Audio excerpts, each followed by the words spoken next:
सोलापूर शहरातील खेळाडूंसाठी रूपाभवानी मंदिराजवळ पुणे रोड लगत पर्ल गार्डन जवळील सुधारित विकास योजना आराखडा आरक्षण क्रमांक 3 आणि 4 असून 6 एकर पालिकेच्या मालकीच्या आरक्षित जागेवर अद्ययावत सोयीसुविधांनी उपलब्ध असलेले क्रीडांगण खेळाडू आणि नागरिकांसाठी विकसित होणार असून याची पाहणी आमदार देशमुख यांनी पालिकेच्या अधिकाऱ्यांसमवेत केली। बुधवारी सकाळी महानगरपालिकेचे अतिरिक्त आयुक्त रवी पवार, माजी सभागृह नेता संजय कोळी, प्रभारी नगर अभियंता सारिका अकुलवार, मनपा क्रीडा अधिकारी भूषण जाधव, देविदास चेडेकर, प्रसाद कुलकर्णी, राहुल शाबादे, केदार बिराजदार, अविनाश बिडवे, सिद्धू गुबाडकर, राजाभाऊ गायकवाड, यादगिरी कोंडा, विजय कोळी, बिष्णुरकर जोशी आदी या पाहणी दौऱ्यात होते। पुणे मुंबईच्या धर्तीवर अद्ययावत सोयीसुविधांनी उपयुक्त असे क्रीडांगण शहरातील खेळाडूंना राज्यस्तर राष्ट्रीय स्तराच्या स्पर्धेच्या सरावासाठी बनवण्याच्या सूचना आमदार देशमुखांनी दिल्या। या जागेवर volleyball, kho kho, kabaddi, cricket, swimming पूल, फुटबॉल यासह कोचिंग सेंटर उभारण्यासंबंधीची चर्चा झाली। यासाठी लवकरात लवकर डीपीआर तयार करून तो राज्य शासन आणि केंद्रीय खेल मंत्रालयाकडे पाठवण्याची सूचना आमदार देशमुखांनी दिली। महानगरपालिकेच्या वतीने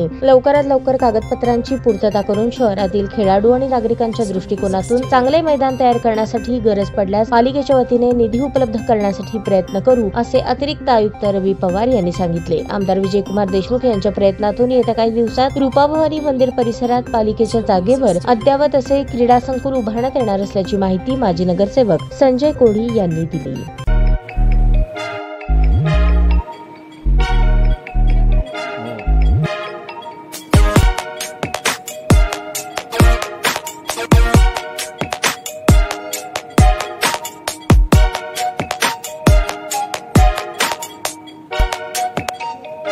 सोलापूर शहरातील सुप्रसिद्ध हॉस्पिटल म्हणजे सेंट्रल मल्टी स्पेशालिटी हॉस्पिटल मागील अनेक वर्षापासून सेवा बजावत आहे। 24 तास इमर्जन्सी सर्व्हिस, मॉडर्न टेक्नॉलॉजी, अनुभवी डॉक्टर्स तसेच अत्याधुनिक तंत्रज्ञान सुविधांनी सुसज्ज स्त्रीरोग प्रसूती विभाग, ऑर्थोपेडिक विभाग, मेडिकल विभाग आणि इतर एकमेव नाव म्हणजे सेंट्रल मल्टी स्पेशालिटी हॉस्पिटल।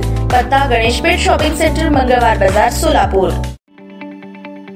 ताज्या बातम्या पाहण्यासाठी प्राईम महाराष्ट्र न्यूज चॅनलला सबस्क्राईब करा।